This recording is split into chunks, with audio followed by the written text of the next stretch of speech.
Preview. Preview. Preview.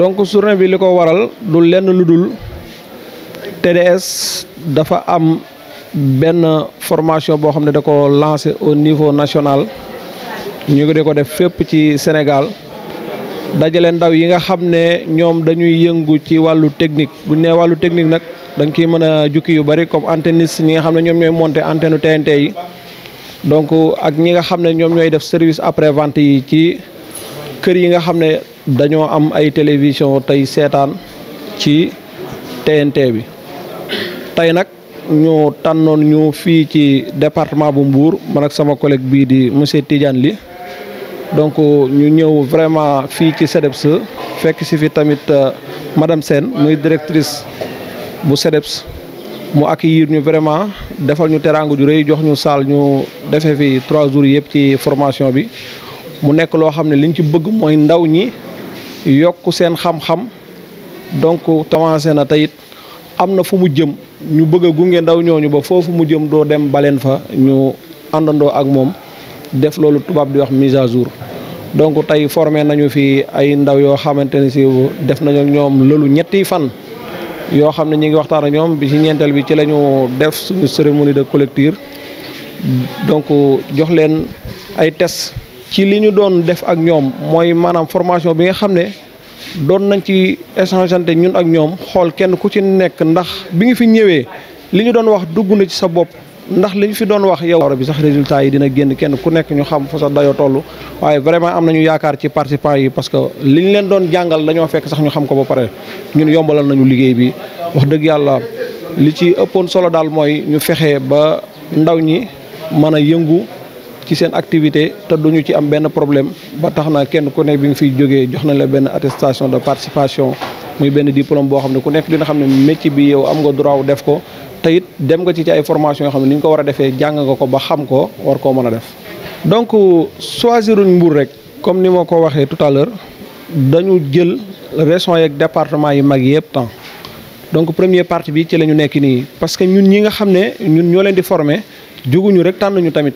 ñun demoon nañ ci 70 formateurs yi nga xam ne dañu leen a choisiroon à Dakar ñu dem def fa quelques jours yoo xam ne dañu doon former bi ñu paree évaluer suñu résultat gis ne mate nañu ko ñu nit ñu jël 50 jeunes yi nga xamante ne si ñoom lañ jël Mbour ñu jox ñu leen man ak monsieur Ly ñu mën leen a former leen ci li nga xamante ne si moom la ñu jàngaloon fee ak li nga xam ne jotoon nañ ko xam ci suñu xam-xam ci liggéey bi naka la war a tëddee communication bi nan la war a demee entre nit ak client bi maanaam liggéey bi ban service moo ci gën naka nga ko war a defee ba nga xamante ne si tey client bi dina am li mu bëggoon ba tax mu jënd décodeur TNTM mën a seetaan télé.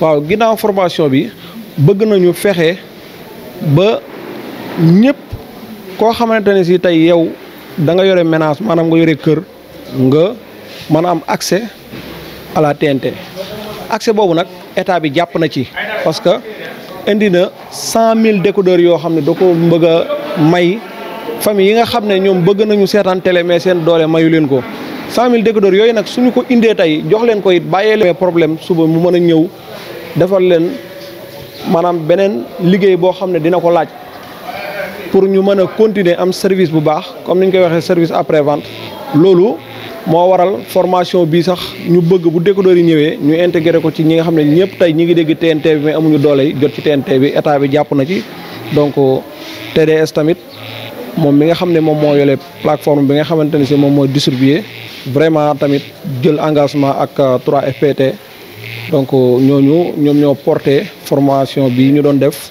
vraiment li cible bi mooy bëgg nañu fépp foo xamante ne si tey nit a nga fa nekk Sénégal nga mën a am accès ci TNT bi ñi nga xam ne amuñu doole ñu mën a jël décodeur yooyu yóbbu leen ko ñu mën a am accès à la TNT.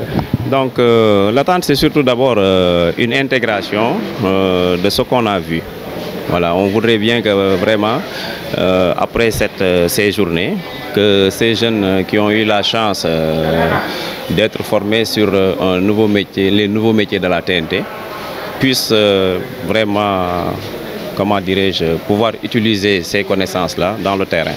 Parce que nous savons bien que la TNT est nouvellement arrivée il n'y a pas longtemps. Ensuite, l'État, dans sa politique, voudrait faire de sorte que, par exemple, ces chaînes locales-là qui se trouvent au niveau de la TNT puissent être redistribuées partout dans le Sénégal et que tout Sénégalais aux chaînes sénégalaises.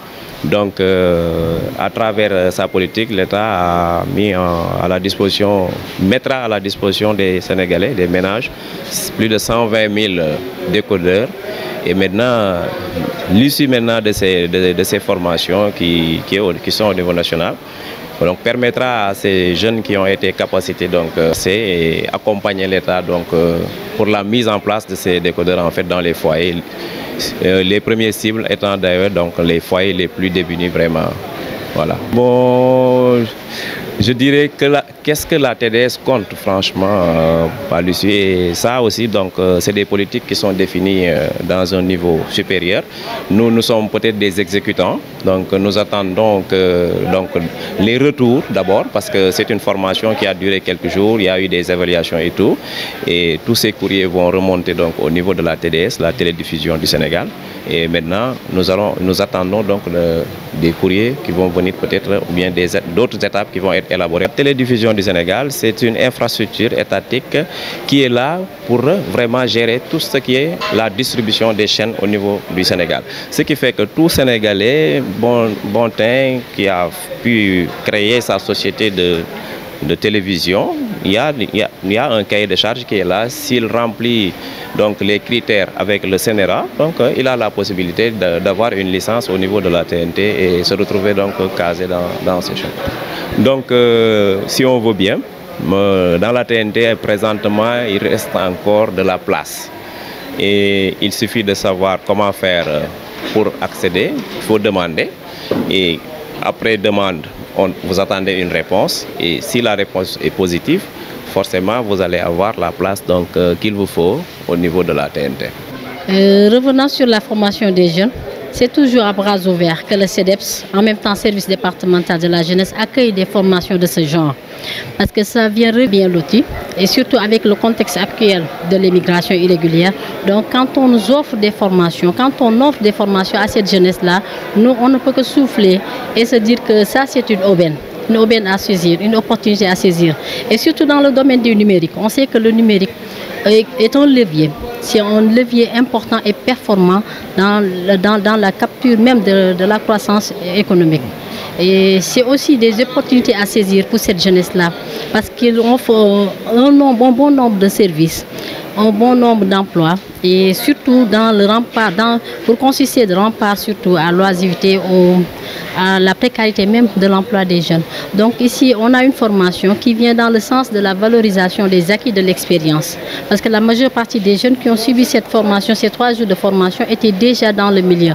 Donc c'est une formation avec l'appui de capacité et en même temps octroyer une attestation professionnelle à ces jeunes-là qui sont déjà dans le secteur.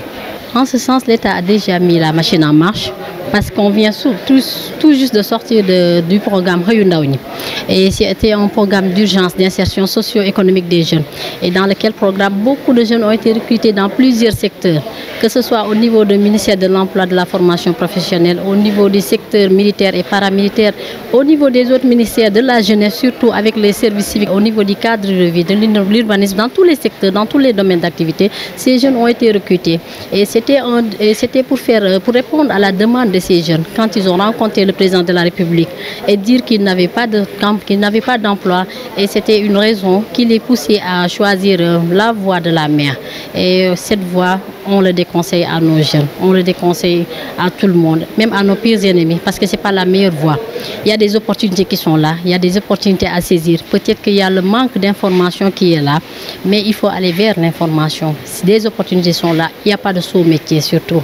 Il suffit juste de se lancer, d'avoir une idée de projet et de se lancer dans l'entrepreneuriat ou bien dans les secteurs qui sont là. Le numérique, comme je l'ai dit tantôt, offre beaucoup dans les bons endroits. Le service de la jeunesse est là, on a des accompagnants, on a des partenaires qui sont là, on peut les orienter là où ils veulent ou bien là où ils se sentent à l'aise. Nous sommes là avec eux et pour eux. Voilà. En fait, je dis que comme dans tous les métiers, il faut une régularisation. Une réglementation. La clandestinité, on le conseille à personne.